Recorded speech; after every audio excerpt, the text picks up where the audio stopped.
welcome to the Pike Homestead and our microgreen series. Today we are talking about why we stack our trays and why we use Blackout and what the difference is and what they are for.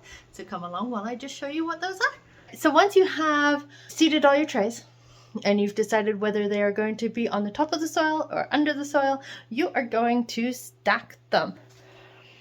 So they get stacked like this. So we've got about 4. So you want three to 4 trays deep, with your bigger, fatter seeds at the bottom and your smaller, delicate seeds at the top. You add a weight. I use some bricks, but you can use a paver, anything like that. Doesn't matter. And you're just going to leave them like this. So this is what we call weighted wait time or stacked time with your seeds.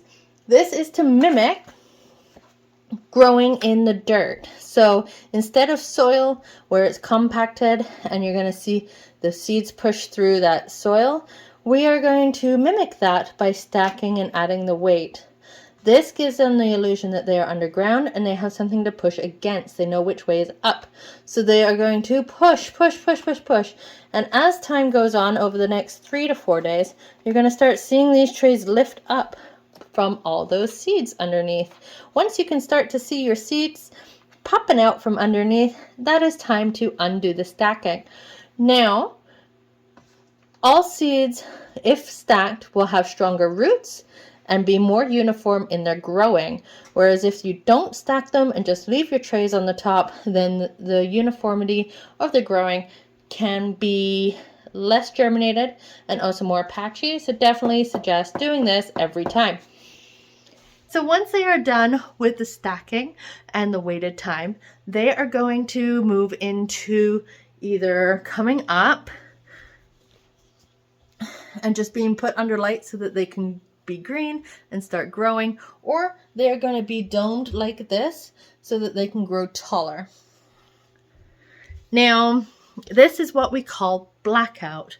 Blackout stage is very handy for those shorter crops. So you're looking at your basil, you're looking at arugula, or anything like that that is really short. I still have dirt on my face from the last video.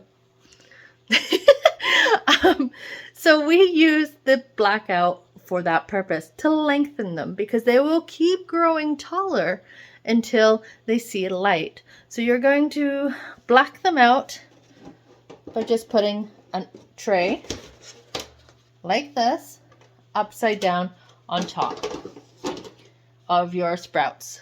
So once they've started sprouting, you're going to stick that tray on top, and that's just going to help them grow taller and taller to your desired height. Sometimes chefs or that will ask for a certain height, so you might want to use that to help grow that out. Once it is at the ideal height for you, you can remove the cover and put them under the lights. Now you'll see here, if you just noticed, this is just seeds. So this is fodder, which we grow like this, okay, for our animals. And as I don't use soil, I don't also stack them. So we're just testing to see how this method works. So this is just an experiment we're running right now. But otherwise, yeah. Once you've unstacked them from there, you're going to move under the light to grow.